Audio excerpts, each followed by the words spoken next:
Alô, amigos e amigas, esse é o programa Cidadania, que hoje vai focalizar uma proposta já aprovada na Comissão de Constituição e Justiça, uma proposta de emenda constitucional, que obriga o afastamento de candidatos a cargos como presidente, governador e prefeito, em caso de reeleição.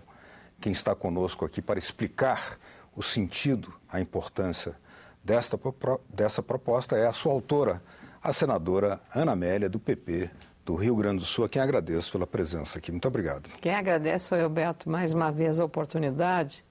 Eu penso que esta iniciativa parlamentar chega no momento em que você vem seguindo um elenco de proposições, algumas de iniciativa popular, como a lei da ficha limpa, e outras lideradas por organizações não governamentais, a transparência, a lei da transparência, a chamada ética na política. Então, ela está dentro desse viés de correção de rumos para evitar que o uso da máquina pública numa disputa eleitoral torne desigual a disputa, o que é um processo injusto na democracia.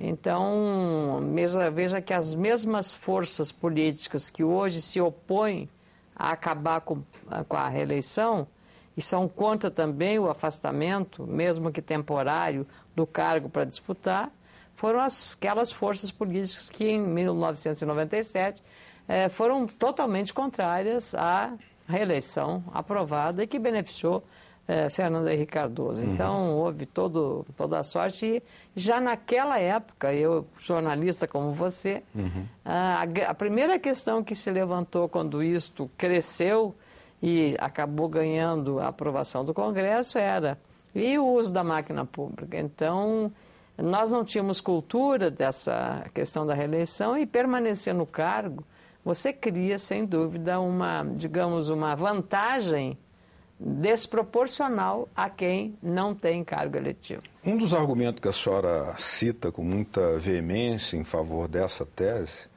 é de natureza, esta é a primeira medida da reforma política efetiva. Pode explicar? Muito obrigada, Beto. Foi bem lembrado. Aliás, essa referência foi mencionada várias vezes durante o debate, que foi muito acalorado. Foi acalorado? Foi, imagina, foi ótimo, até porque ali estavam vários ex-governadores, né? Que viveram experiências. Que viveram, o próprio relator, aliás, eu sempre agradeço, porque caiu nas melhores mãos. Todos são muito competentes, mas o Luiz Henrique, o senador Luiz Henrique foi o relator, ele fez uma argumentação tão cristalina, tão convincente, usando até o próprio exemplo dele, né? Porque ele disse, veja, eu fui candidato à reeleição, ele se afastou voluntariamente. Ele não era obrigado. Não era, claro. Mas ele fez por uma questão de coerência, ele fez, eu acho que foi um gesto, assim, Por isso o Luiz Henrique tem a força que tem em Santa Catarina. Ele é diferenciado, é um político realmente que eu tenho grande orgulho de ser amiga do senador Luiz Henrique, mais do que colega, mas ser amiga dele, por respeitá-lo muito. Pela habilidade política, eu convivi muito com ele quando deputado, depois como governador, prefeito da cidade de Joinville, que é a cidade dele. Mas ele foi habilidoso porque ele disse o seguinte, veja só, eu quando fui candidato à reeleição, era governador e ele se reelegeu com uma folga muito grande, eu tomei a iniciativa voluntária de sair. Então eu não precisava ter saído, eu podia ir até no dia da eleição no cargo de governador. Né? E aí eu, governador, para ser candidato ao Senado, eu tive que sair, né, bem antes, porque a lei é assim. Então, veja, para mim é incoerente até a lei sob esse aspecto, né? Quer dizer, você teve que se afastar do cargo para isso. E, na verdade, o mando, né, quer dizer, o poder que tem um prefeito ou um governador ou um presidente da República e os seus adversários, no caso de uma reeleição, é desproposital. Agora, onde que ocorrem os casos em que se misturam as atividades, as prerrogativas de um candidato e de alguém que está no exercício de mandato. Como é que a senhora podia citar experiências que lhe levaram a fornecer? Como se mistura, não. Eu penso que desiguala, por isso a minha preocupação. E também porque, digamos, o uso da máquina pública, a máquina pública, ela já diz pública, portanto ela é de todos. Ela não pode ser usada em benefício de um grupo político, de um partido ou de uma pessoa, de um candidato. A máquina pública, o dinheiro é público. Então, nesse momento, você vê iniciativas que têm um cunho meramente eleitoral. E aí aquela máquina pública se presta a fazer a divulgação, a botar um anúncio de um programa que é lançado meramente com um aspecto eleitoral. E aí fica com uma capa assim de normalidade. Mas se basta que você tenha um mínimo critério de avaliação crítica, que nós jornalistas temos obrigação de tê-la, que é exatamente entender o que está por trás disso. Né? Hoje o cidadão, felizmente, com as redes sociais, ele é hoje um cidadão vigilante, ele está muito mais atento, ele já sabe que quando fica segurando determinado aumento da gasolina, segura aumento, tem uma eleição, mas isso tem um custo para a sociedade amanhã. Ou depois de amanhã, Beto, você que conhece bastante economia. A questão da energia elétrica, a mesma coisa. Então, você desorganiza um setor importante aí e em nome de um projeto político que você pode comprometer o país. Não, eu acho que não. A gente tem que ter clareza, nós temos que ter assim, também muita responsabilidade. Não quero personalizar, como se diz, nem fulanizar isso. Eu só estou dando 2 exemplos que foram. Mesmo o projeto do congelamento que houve, do Plano Cruzado. Você lembra disso, Beto? É verdade. Como foi? Quer dizer, o Plano Cruzado elegeu todos os governadores, só um não foi eleito, que foi de Sergipe. É verdade. Sergipe. Então, ficou tão... É porque a gente se lembra sempre que foi só um. E logo após a eleição, veio o Plano Cruzado 2. Veio, exatamente, o Cruzado 2. Exatamente, um pacote que desfez aquilo que era o congelamento. É verdade. Então, a economia foi desorganizada, né, em nome... Claro, havia o interesse de fazer, mas ele teve muito mais um componente de interesse eleitoral do que propriamente de uma questão do ponto de vista do interesse do país. Porque, normalmente, a medida de interesse do país, ela nem sempre é doce, ela é amarga. E precisa comunicar bem à sociedade daquilo que está sendo feito. Então, por isso que os governantes costumam não tomar decisões amargas, mas essa é a diferença entre um estadista né, e um político comum. O estadista não pensa na próxima eleição. Nessa sessão acalorada, que teve um debate acalorado, houve por vários dos senadores, uma lembrança de que o problema também estaria ligado à existência da reeleição. A senhora admitiria, senadora, que, por exemplo, enquanto existir o Instituto da Reeleição, é que propostas como a da senhora, essa que a senhora está apresentando, essa PEC, fazem sentido? Depois poderia ser alterada? Eu não te respondi porque a gente começa a falar e se entusiasma com a argumentação, mas, Beto, você falou da questão de que já que não houve reforma política, isso era um primeiro passo, né? Então, alguma iniciativa que dê ao eleitor a sinalização de que nos preocupa isso. Então, pelo menos isso, tá? Um sinal. Um sinal. Então, esse é o primeiro ponto. Não houve reforma política, houve um meia-sola de não ter parentes no Senado, essas coisas muito, eu diria assim, superficiais, né? Muito superficiais. O grande debate que se fez, exatamente o senador Eduardo Braga, que foi governador do Amazonas, agora de novo candidato ao governo do Amazonas nas eleições deste ano, ele suscitou exatamente isso, mas o que ele disse, olha, é muito boa a iniciativa do senador Ana Amélia, mas eu, por coerência, a minha tese é acabar com a reeleição, 5 anos de mandato para todos os caras, para o prefeito. O que acontece? 5 anos... A senhora concorda com a tese? Eu acho que é perfeita. É perfeita a tese. Sempre terá um problema, e também hoje já sou favorável à coincidência de mandatos, mesmo que eu tenha sido alertado algumas vezes, mas aí quando um partido é forte, está no governo, você vai ter que digamos, o peso que esse partido que está no poder exerce sobre as outras instâncias, né? Mas hoje você vê tranquilamente que há uma pulverização pulverização. O PT, que está no poder, não é o dono de todos os estados, né? Está em poucos estados. Então, o PMDB está forte, o PSDB está em muitos estados, o PSB está muito forte, né? Então, hoje você vê. Então, essa tese, a coincidência vai ajudar. Porque nos estados e nos municípios a realidade muda um pouco. Mesmo que, no caso da reeleição, o peso dela é um peso específico, que é o peso de beneficiar quem está com a máquina na mão, que tem o diário oficial, o documento que esteja, né, para nomear, para desnomear a caneta, a famosa caneta na mão. Então, eu sou favorável, hoje também defendo a coincidência de mandatos, fazer uma eleição, porque, sabe, eu acho que é uma questão de desgaste, é uma questão, o próprio processo, você já faz, hoje nós já sabemos, fazemos uma eleição hoje, por exemplo, quando você faz uma eleição, é presidente e governador, você não só faz isso, é senador, você vota para deputado estadual e deputado federal também.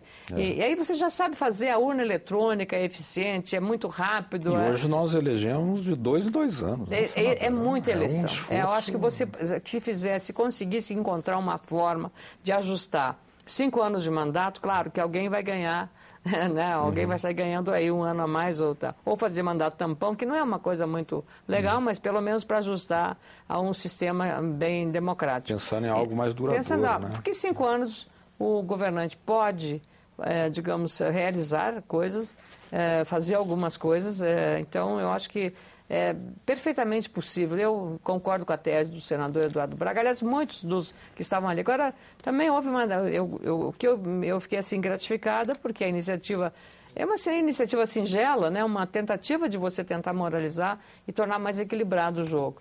Então, ali, por exemplo, o senador Pedro Taques, que para mim assim, eu respeito muito pela sua profundidade na área jurídica e política também, institucional.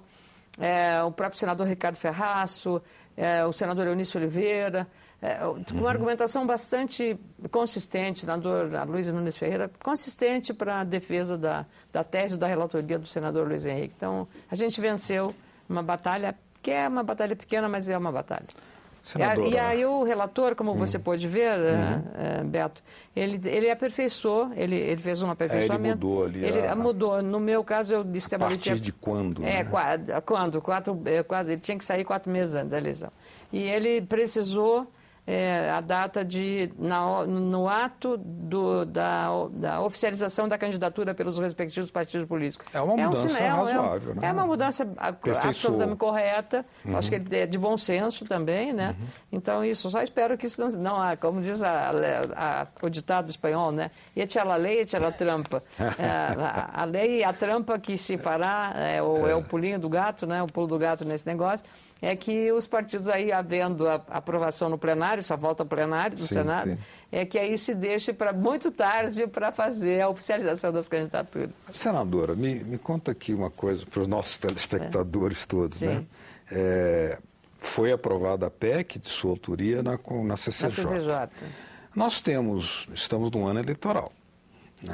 É claro que não terá validade para agora. Não muda-se a regra com o jogo andando, né? Exatamente. Mas, digamos assim, nós temos agora muitos senadores e deputados que são candidatos ou que são ligados aos esquemas partidários de ficar ou permanecer veja ou só não. o caso do senador Eunício Oliveira, por exemplo. Ele é candidato no Ceará. Vamos falar nele.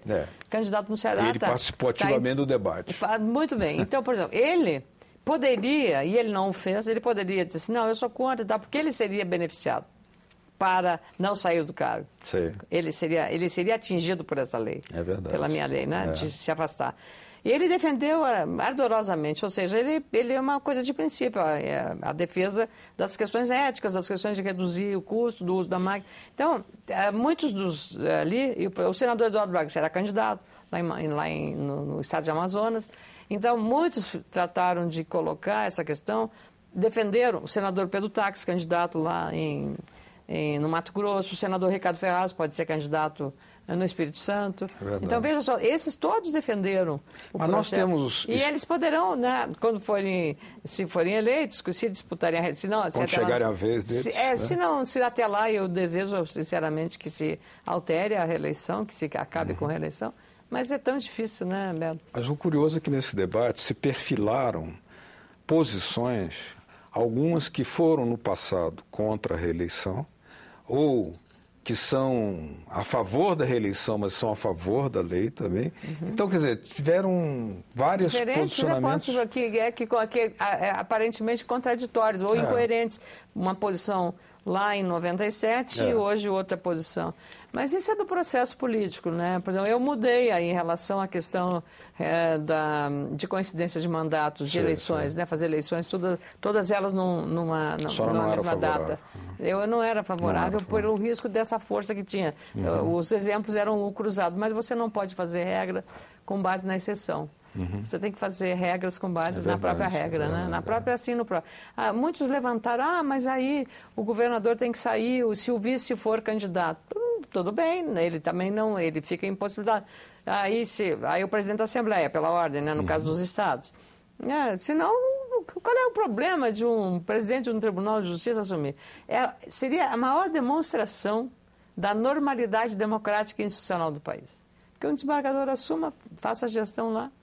Tem uma assessoria sempre, né? Não sei se alguém já lhe fez essa pergunta, mas o afastamento de um presidente da República pelo caso previsto nessa lei, essa proposta constitucional, provocaria instabilidade política? Nenhuma instabilidade.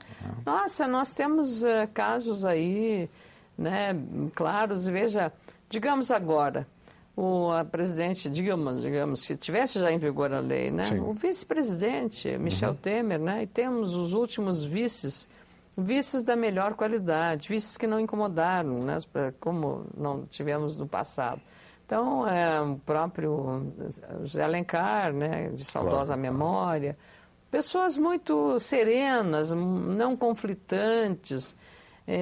O Michel Temer é um conciliador, né? O próprio partido seria interessante ele assumir, abrir mão de uma candidatura a ficar na reeleição, a comandar Porque, no caso, o vice não poderia também ser candidato, não poderia por isso, exatamente. O PMDB, nessa hipótese, exato, estamos falando hipoteticamente, exato, hipoteticamente, deveria encontrar, mas ele também sairia. há tantos quadros lá no aí PMDB. mas a máquina, não é. Nós temos que criar sinais de disposição de mudar. Isso, eu acho que o importante é isso, Beto. O problema concreto que a senhora levanta é o uso da máquina em favor de um determinado jogador no jogo andando. E a distância entre o candidato e os candidatos de oposição. Desequilíbrio. Né? O desequilíbrio, exatamente, é isso aí, o desequilíbrio. A desvantagem competitiva. Muito bem. Senadora, como é que a senhora imagina que haverá agora a continuidade, né, da tramitação dessa proposta? Como ela foi aprovada ela já vem para o plenário do Senado. Eu acho que o Senado poderia, até foi a sugestão muito oportuna do senador Luiz Henrique, de abrir um debate no Senado, porque com a transmissão ao vivo na TV, todos os senadores se manifestando, com a população também, né? Porque a TV Senado tem grande audiência, né? Tem uma audiência muito grande. Eu sou do Rio Grande do Sul, que tem lá uma área de comunicação muito bem feita, no Brasil todo, mas eu falo porque lá eu conheço mais, né? Sou de lá, trabalhei na comunicação, então eu vejo, mesmo tendo assim todo o aparato de empresas que operam lá, a TV Senado tem uma grande audiência no Rio Grande do Sul. O gaúcho gosta de política, se envolve com política, gosta de debater. Historicamente. Opina, exatamente, isso é bom, é muito bom. Pode incomodar alguns, né? Mas olha, e quando a pessoa pisa na bola, pode ter certeza que leva chumbo. Chumbo no sentido de... Bom sentido. No sentido de levar chumbo. Na contra-argumentação democrática. Exatamente. O chumbo é nesse sentido. Senão daqui a pouco já vão dizer, é a senadora defendendo violência. Não, leva chumbo, leva crítica, é criticado, é atacado, né? Então, o chumbo é no sentido... Né? Senadora, queria agradecer a sua presença aqui no programa Cidadania. Nós estivemos conversando com a senadora Ana Amélia, autora da proposta de emenda constitucional que cria a obrigação do afastamento em caso de reeleição de candidatos a presidente, governador e prefeito. A senadora, como ela mencionou mesmo, foi durante muito tempo uma brilhante analista da RBS, comentarista e também do Jornal Zero Hora. 33 anos. Olha, Beto, Te agradeço mais uma vez uma oportunidade. Aqui a gente conversa, o bom, assim, que não é uma entrevista, é uma conversa. E eu acho que é isso que o telespectador gosta também, é não fazer aquelas coisinhas quadradinhas, né? Um pacote, entrega um pacote para o telespectador, mas uma boa conversa que só é possível quando digamos, o âncora do programa, né, o responsável pelo programa, tem a sua qualidade. Muito obrigado também a vocês de casa que nos acompanharam. Caso queiram nos enviar aí sugestões, dicas ou críticas ao nosso programa, por que não? O 0800 está aí na sua telinha, veja só, 0800 61 22 11. Ou se quiserem baixar, copiar este ou outros programas da TV Senado, também está aí na sua telinha o endereço para fazê-lo, www.senado.leg.br/TV. Muito obrigado mesmo pela sua audiência.